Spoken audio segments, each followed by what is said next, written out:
right, welcome to the station of decapitation without your head. I'm Nasty Neil, and I'm joined by the returning Jason Lei Howden of Deathgasm, Guns Akimbo, to here to talk about Deathgasm 2. Very Yeah, cool. hi. Thanks so much for having me, Neil. Yeah, of course. Thanks for doing this again. So, Deathgasm 2, how long since the original had it been planned? Like, when did you, first, I think I want to make a sequel? Well, yeah, it's kind of crazy because the first draft of the sequel was actually written before we premiered. Oh, okay. Deathgasm. So I the actually answer is a long time, yeah. yeah, a long time. It's sort of been on the back burner a little bit, yeah, we actually got a funding grant way back in 2015 to write a sequel through the like a New Zealand writers. I think it was the Writers Guild and the New Zealand Film Commission. But yeah, so the script was there, and then yeah, shit happened. Basically, went on with like Guns Akimbo, and then yeah, we tried to get Deathgasm 2 up and running it a few times, and it was just like the appetite from the film commission for horror is that they don't really, they're a taxpayer funded organization, and it's not really their taste, honestly. And so yeah, I think they found it a little bit distasteful, which is, it's a fucking heavy metal splatter horror movie, so I don't know what to tell you. Like, it's just it's not something that everyone gets. So yeah, that led us to the crowdfunding thing, which is doing the Kickstarter. I think I've always been really hesitant to do crowdfunding, but I was like, it's you're gonna get it out there, leave it up to the people. I mean, there's something kind of cool about bypassing the kind of the people in the financing world, and the notes that you get back from them. We want you to cut this out. We don't want this too gory. We don't like this song. And instead, Too many dildos, and yeah, no, too many dildos. we've got like a penis decapitation scene in the sequel, which is like everyone that reads is like, oh, I don't know about this. This is too far. And I'm like, well, if we've gone too far, then it's probably right. If people are saying we've gone too far, then it's probably perfect. Yeah.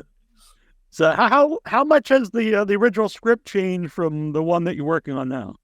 It has changed a little bit. It's sort of been updated, I guess. Not in terms of its in terms of its extremeness, but just like adjusted to the scale, basically. But yeah, the first script was very ambitious. It was like that thing where we sort of like hope that we get $3 million, $2 million, and then it's like you sort of think about it, then you're like, well, we had like $200,000 for the first movie, and people seem to have enjoyed that. Some people seem to have enjoyed that. So it's like maybe the scale wasn't always the biggest thing. It's trying to make sure that you've still got that heart there, and you've still got underground bands, and you're not homogenizing it to try and make it more mainstream or anything like that. I think that's the biggest thing, and making sure that the characters are likable and everything.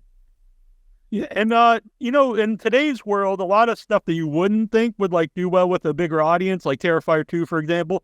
Well, I would say it's mainstream, but it's definitely way bigger than it would have been, years ago. Yeah, I mean, I think that was amazing. I love the team behind that. I think they did an amazing job, and it's the same thing. Like, they had a vision.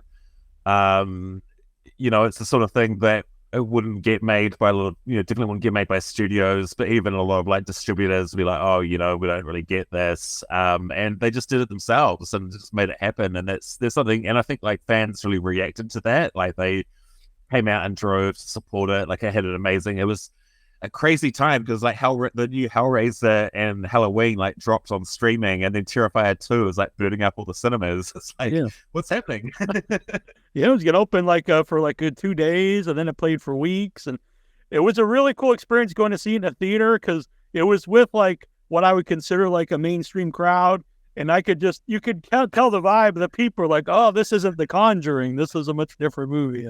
I love that. I love that in the cinema where people walk out. Like, I haven't had that much. I remember a Fight Club, like people, when it first released, people walked out of the cinema and I was like, yeah, it's kind of cool. Like that you're staying, like that you feel like you sort of get it. And, it's, that's awesome. Yeah. So, Deathgasm, sometimes a movie will be really popular when it first comes out. And then honestly, a couple of years later, no one really talks about it or anything. But Deathgasm, I always see people like they're fans of it. So I assume that's helpful to we're going to do a sequel at some point. Yeah. I mean, I'm the most surprised out of anyone that people still talk about it. I haven't seen the film myself for a long time. But yeah, I mean, we still get get fans asking for a sequel all the time. We get, people sending photos of tattoos and fan art, and there's this whole group of people that make gay fan art between Zach and Brody. They ship them. It's just amazing. It's I would never have thought to do that. But yeah, I love that it's that you guys have taken those characters and made them your own, and also every Halloween there'll be people posting photos dressed up as the characters. I'm not exactly sure why, because I know what you mean. Some films sort of they release and everyone sort of watches them and they just sort of don't get really talked about. And I'm not sure if Deathgasm is universally talked about still, but it's it's cool that there's still there's still people that are excited about it, we've already sort of got past that 10% of our funding, and we just released a couple of days ago, so hopefully we keep that momentum up and get the word out there. Yeah, and I'll have the link here for everyone because it's on a Kickstarter. A few different ones, and there's a lot of cool incentives which we'll talk about. Some of them are when you're sitting down to think of them, I don't know how much experience you had with crowdfunding at all. So were some of the stuff you thought of, or did people hey, you should try this on your Kickstarter? I think it was mainly the team. I honestly don't have that much experience, but the producers, especially Andrew, has been really from Raven Banner, has been really proactive. And it's great having those guys behind it, because that they're a distributor that comes up with produces amazing packages. So you're going to get we're not blowing smoke up people's asses. We can actually do it. And they put together these amazing they put together. They got this also heavy metal artist Riddick to do a Deathgasm cover, and it's just phenomenal. He does the poster's great. Yeah. So it's they do fantastic work, and they really sort of put some cool stuff out there. Yeah, and not just because they set up a lot of interviews or anything, but there's, I won't say other places, but sometimes people send me movies and I'm like, oh, this is probably going to be bad. But even if it's stuff I don't like necessarily, Raven's Banner it's always something interesting. Yeah, and totally. I mean, they're fans, they get genre, they get horror, and they're the coolest people to deal with, especially after going through the Hollywood system, you really sort of gravitate towards people that are, massive fans of the sort of films that they're putting out. It's not just a business. It's it's something that, they love doing. And, it's this sort of business. People, you have to work with people that love doing it, because it's hard. Yeah. I know we're here talking about Deathgasm, but recently they put out all kinds of cool stuff for Mad Heidi, which is really fun, the extra cheese edition and all that stuff. So fun. And I saw BJ McDonald is involved as a producer. Yeah, BJ is fantastic. Massive fan. Obviously, he's had huge filmography, and including stuff that he's directed that have been in the horror and metal spheres. Those amazing Slayer videos, and Studio 666 with the Foo Fighters. I was a huge fan. That was one of my biggest surprise. Honestly, I saw the trailer and I was like, at first I saw, I was like, is this an actual movie, or is this a a joke, and then I went to see it. I was like, oh, this movie is like so much fun. It was one of the most fun I had in the theater that year. Yeah, so having BJ involved is great. Like again, he's someone that's like really passionate about metal and horror, and has the clout and the connections, and yeah, again, it's someone that's really a big fan of the first movie, and which blows me away because I'm a massive fan of his, and yeah, so yeah, it's amazing having him involved. And were all the cast that's coming back, were they all into it right away? Was there anyone you had to like, hey, do this? And they're like, no, I don't know. Hardly. There's one guy I won't mention who, but yeah, who's I think in Australia now, so we're gonna have to like get him over. But like yeah, I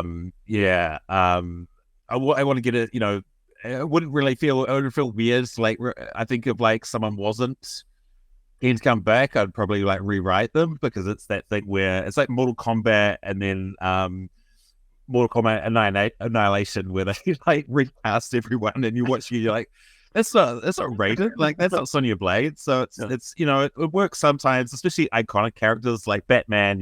Or James Bond, you can like cast anyone, but I think like for a movie like this, a lot of the heart comes from having those original characters, and if they weren't keen, I honestly wouldn't be doing it. So we're actually having like a meeting up with James and Milo that plays Zack and Brody, and we're gonna do like a watch, what do they call it, like a watch along. Watch along. Yeah, I'm actually me and him are doing it in person, and like I think Kim is of somewhere crazy exotic, Italy maybe. Oh, okay. I think she's gonna like stream in as well, and yeah, just like watch. I think this would have been the first time we would have watched the film together since like probably 2015. So yeah, it'll be cool to sort of like chat about it and share stories and yeah. No, that'd be really fun. Guys. Yeah, you should surprise them with some of the fan art. You should pop some of that up. Yeah, no, totally. Yeah, and Kimberly's really funny actually in the video on the Kickstarter. Yeah, no, she's great. She's like just got so much enthusiasm. Like when we got her involved, she wasn't like a horror. She doesn't come from a horror background, but she's like, she walked into the studio and we just had gore everywhere. She's like, oh, holy shit. That's gross. And then I sort of forget that, like, because most people involved were like, like hardcore horror, like people like makeup people and everyone. But yeah, they're still like no hesitancy, did her own stunts, did everything, so it's cool. I love working with like actors that just, it's not just a, another role or like a paycheck. It's like something that they want to like get into, and they're doing it for the experience. I think that goes a long way. I think that could come through a lot, especially like in independent movies. Like you could tell like if people are having fun and they're not just kind of walking through it. Yeah, totally. How big was how much of a bump or anything did you see like when Deathgasm was on Joe Bob? Oh yeah, that was huge. I mean, I didn't even I didn't know about that. Someone like messaged me like, dude, your film's on Joe Bob right now. I'm like, what? And I didn't have Shutter, so I can watch it. It's funny because I had to. I watched like old Monster Vision, like we used to have like bootleg VHS, and sort of pass those around. That's how I was introduced to Joe Bob back in the 90s. And then like I had to get someone to rip the show of my own film and send it to me.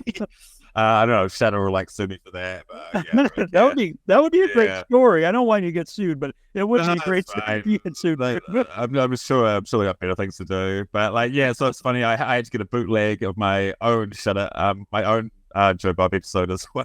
Yeah, I honestly even wondered, like, I wonder why, like, why you weren't on it. Like, maybe they would have had you on, on Zoom or something. But yeah, I mean, they do that with like, especially with like bigger films. They have like people like Barbara Crampton on, which is amazing. Yeah, definitely wasn't expecting on, but yeah, it would have been cool to get a link. I hit them up and they wouldn't send anyone. Like they just, yeah, I don't know, they're funny. So, but yeah, it was still like it was just blown away watching it and just having him giving the film 4 stars and just like doing the rundown of all like the tally of all the boobs and gore, Yeah. kills and everything. It's just like, wow, this is surreal. He's talking about a film that we did, and Yeah. and they don't do modern-ish films on there that much. Like they mainly stick to a lot of like older films. So it's kind of cool being one of the, and the small number of films that have been chosen. So yeah, I mean, and there was a lot of people that just that was like there was a massive spike from that, like you said.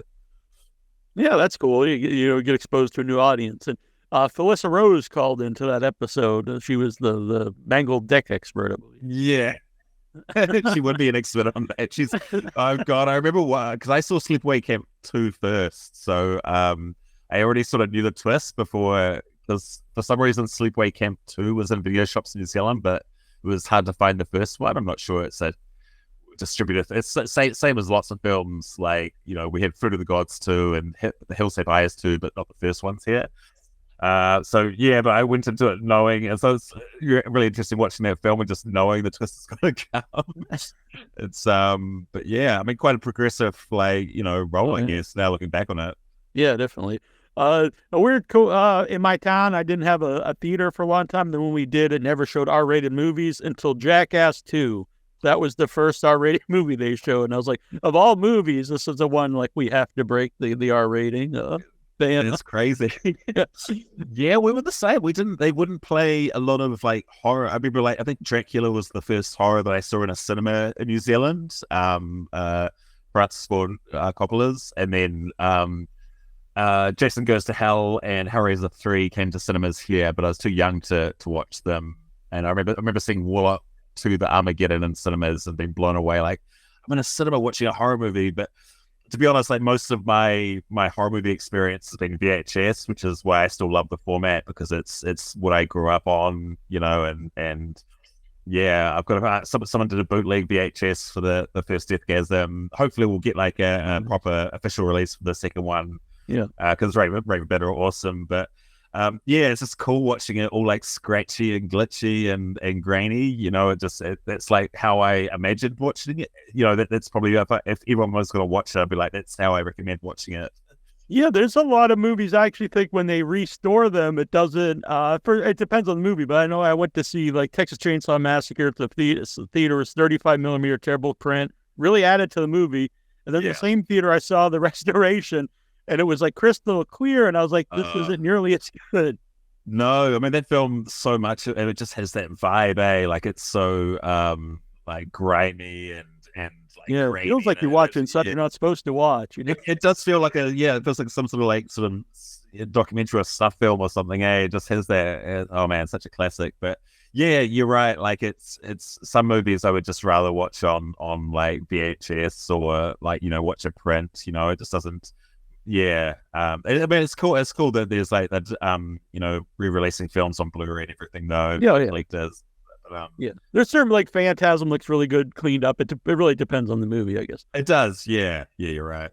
So, how about your family, your parents? Were they cool with you, like watching horror movies, and then like I want to make a horror movie? No, they hated horror. Like I was into dark stuff even when I was really young. Like I remember like when I was 5 or 6 wanting to get a Dracula book, and my mother just being like dead against it. And but I found a loophole in my early teens. I wasn't allowed to get anything R-rated out except for ninja movies, because my dad wanted to get me into sports. Oh, he's like, he wanted you to be a ninja. Yeah. He's like, he thought like ninjas are like martial arts. So I was like R18 like ninja movies where people getting like shuriken in the eye and decapitated and everything. So I watched a lot of R18 ninja movies. That was my loophole. But then as soon as I was old enough to rent them myself, before I was old enough to rent them, I just sit in the video shop and I look at the covers after school. And I just, especially the Nightmare on Elm Street ones, those amazing illustrated covers, and like I look on all the screenshots in the back, and like, what the hell's going on here? Like I try and piece together the movie in my head, and then reading Fangoria as well. Like, so yeah, it's almost like the movies had like this mythology of their own, like aside from the actual movie. And yeah, it's the same as heavy metal. I used to go into music shops and I'd see a Motley Crue cover. I'm like, oh my God, it must be so evil. It's a pentagram. It must sound like Satan. And then you listen to it and you're like, oh Jesus. Like, I mean, they're cool, but like they're not like even really heavy metal, but like in my head, it had become more extreme than it actually was. Uh-huh. And then I listened to the Cannibal Corpse for the first time, and I'm like, oh, this is what I thought Motley Crue would sound like. How about now? Have they watched Deathgasm? Has your dad watched Deathgasm? No, I don't think so. My mother passed away when I was quite young, unfortunately. But like, yeah, I'm not sure. Yeah, not sure about Dad. Probably not. It might have. I don't think he'd tell me if he did see it. Yeah. But my in-laws saw it and enjoyed it. Like they saw it in my local cinema in Nelson, New Zealand, where I saw a lot of like a classic like Jurassic Park, like the same cinema, and like a group of like my friends went in corpse paint and like we were being really rowdy and drunken. So yeah, but yeah, they said it was interesting. Definitely not their cup of tea, but yeah, I'm proud that they gave it a crack. I like that word. Interesting. It was interesting. Yeah. I know you can't give too much away about Deathgasm 2, but can you give like a general idea of what like the concept would be? Yeah, well, it's set like 10 years after the first movie. So, Brody's like washed up, unemployed. It's that thing where like, it's kind of cute, like being a metalhead or like a goth or a punk, like when you're in your teens, but then when you're like getting into your like 20s and 30s, it's like, people are like more weirded out. So he's still, he still wants to get the band back together and everything. And he's he's watching Andrew's like I was too, yeah. like the first person, I hope it's not being murdered on camera or something. His own found footage film. But yeah, so what happens is like also Medina's broken up with Brody, and he sees he decides that getting the band back together is a way to get her back, get some cash because he's broke. Like, so he wants to win this like a Battle of the Bands thing. So we're going with the Battle of the Bands, like the classic like Wayne's World, Bill and Ted. I think it's such a great like device in music movies. I've always loved movies where there's a Battle of the Bands. Just such a great like goal for the characters, for metal characters. So yeah, but to get the band back together, he has to like basically like raise the dead because like half of them are killed off in the first movie. And then, yeah, so he does the spell wrong, and then other people start coming back to life, and it turns into a giant clusterfuck, basically. Like, it sort of, like, plays out. It's one of those things that it is a bit more meta, and there is, like, a little bit more, like, we're making fun of the first movie. Like, maybe Gremlins 2 is a good reference, where Gremlins 2 was making fun of the first movie a bit. But, like, at the same time, we're not trying to, like, make something too, like, be like, not too much like intellectual about it. We still want the gore, we still want the laughs, we still want like the dick jokes. Even though it's 2023 and those things aren't necessarily like like they're a little bit frowned upon, we still want to like give the fans what they want. And yeah. Well, I think they're frowned upon, like people will say, but I don't know if they're frowned upon by the actual people who watch. No, exactly. No, that's the thing. And I get weirded out because horror is like, there are some like really extreme horrors out there, but for the most part, there is like a big PG-13 thing, and and I'm not like slagging off modern horror movies because I think it's like an amazing time for horror.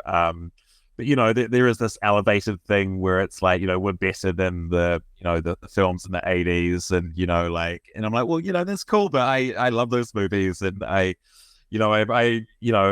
appreciate that they were just like putting like, tits in the movies just to get teenage boys to read them. And I was one of those teenage boys, but at the same time, there's something like,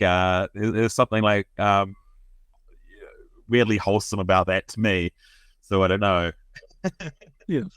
There's always exceptions. I mean, there are some cool PG-13 movies, but there's some you watch and you can clearly tell like they made it PG-13. So more people. Yeah, I felt that about the Megan film, which was made by a Kiwi filmmaker, and again, not like trying to diss it or anything, but I was like, you could see where they were like, okay, now we want the TikTok crowds to like get into this movie, and it just I could see the cuts, I could sort of see like they probably did shoot more gore and then cut it out, and that's yeah, it reminds me of the 80s, like the MPAA, late 80s, early 90s, like, you know, movies like Leatherface, where you can see that they had shot gore that got cut out. I'm like, oh, that always feels like, you know, like kind of silly.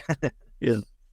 And it's probably too early to, but what are your plans to do with the finished Deathgasm 2? As a, like, you know, physical release, digital? Would you go festivals? Hopefully theatrical? I don't know. Yeah, but hopefully festivals, especially if I get to go to some and like hang out. I'm sober these days though, which is like the festival circuit. When I first did it, I didn't realize that the festival circuit is just a giant like booze cruise across the world. Like, so like, but yeah, man, I think the festivals were great. Like especially like the horror festivals and you know the genre festivals just really get like, wow, these people, you know, people are just so into it, and they you know they've just really like, it's like this is my tribe, you know, these are my people, and you really get that like a great response. So I'm hoping you know the same festivals that play Deathgasm 2 will play Deathgasm 2, and yeah, obviously Raven Banner have got like a awesome physical release planned, and yeah. I'm a big fan of festivals, and I always recommend them to any, like, if you're in movies, if you're just want to watch movies, I think they're great for any level of person, you know, involved in movies at all. Yeah, man, it's just such a cool vibe, like hanging out with fans, getting to meet people, just getting like a instant response from the audience, you know, like, okay, that joke worked. And also seeing the different cultures, like in Korea, they didn't laugh at one of the parts that I thought were funny, that were written for jokes. They were like totally silent. And then there was like meant to be like a heartwarming scene or a dramatic scene, and like cracking up. And I'm like, okay, I'll take it. As long as they're reacting, I guess it's good. There's people should check out the Deathgasm Kickstarter, because there's a lot of fun stuff from all different levels. You know, you get thank yous, you get your name in the movie, you get killed in the movie, you know, if you want to spend a little bit more. And the Polaroids are fun. Yeah, like that's always a fun thing. That's what I would get if I was like just thinking, maybe I'll buy that reward and like kill myself in a movie. I don't know.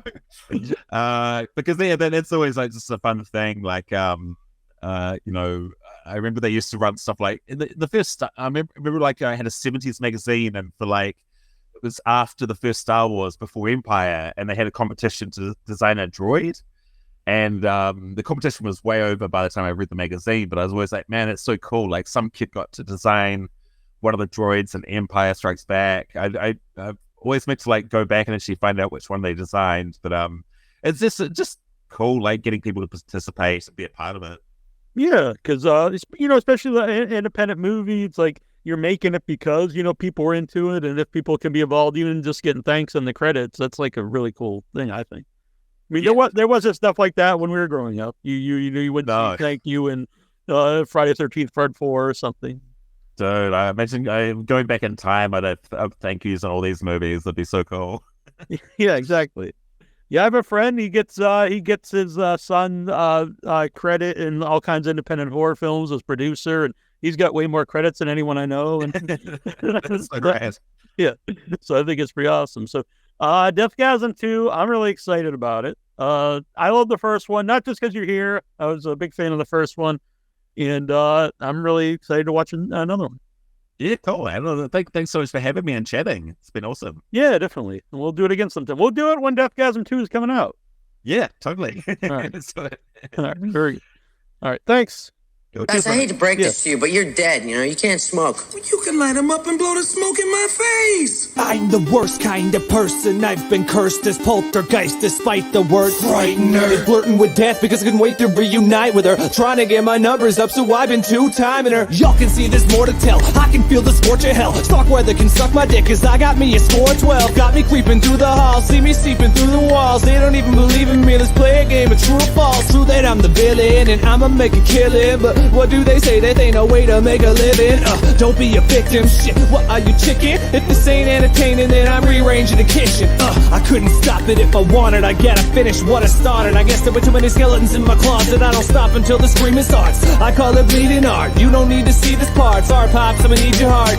Should've exercised, call a fucking exorcist. Necromancer, perfectionist with an endless list of fresh additions. Rest in piss or dismemberment or end this shit. Final farewell, you'll die as well. And you saw guys like me fried in hell. They said she was an accessory after the fact, but it was cold-blooded murder. Final farewell, you'll die as well. And you saw guys like me fried in hell. They said she was an accessory after the fact, but it was cold-blooded murder. And roll the shadow of death, me head to the blood stain on your carpet. Who do you imagine will go next in the house of a madman like Bartlett Ho? No talking to the feds or get this shotgun to the head. Leave your ass like Miss Bradley all fucked up in the bed. And between that Frank and that Dammers, they gon' need an examiner. Cause one flew over the cuckoo's nest and one flew over the banister. When I'm watching them go to pieces, am I a psycho or genius? It's just a case of spontaneous recurrent psychokinesis. Looking like it's a whodunit, even though I'm published, I've risen above it. And this say the wicked will be punished. Before we get a whole lot of holy water to bore me, everybody gonna know my story. Got me a score of 40. Street to street, people flee from the entity. All my enemies could gun down on their knees, but they don't even budge. Slay them just for fun, but they can hold a grudge. I say save it for the judge. You're comfortably numb like bed rest. Please remove your headdress. Looking in the mirror like, aren't you dead yet? I don't give a motherfuck. See you when your number's up. They saying no fear to reap, but well, I'm here to shut them up. Final farewell, you'll die as well. And you saw guys like me fried in hell. They said she was an accessory after the fact, but it was cold-blooded murder. Final farewell, you'll die as well. And you saw guys like me fried in hell. They said she was an accessory after the fact, but it was cold-blooded murder. Final farewell, you'll die as well. And you saw guys like me fried in hell. They said she was an accessory after the fact, but it was cold-blooded murder. Final farewell, you'll die as well. And you saw guys like me fried in hell. They said she was an accessory after the fact, but it was cold-blooded murder.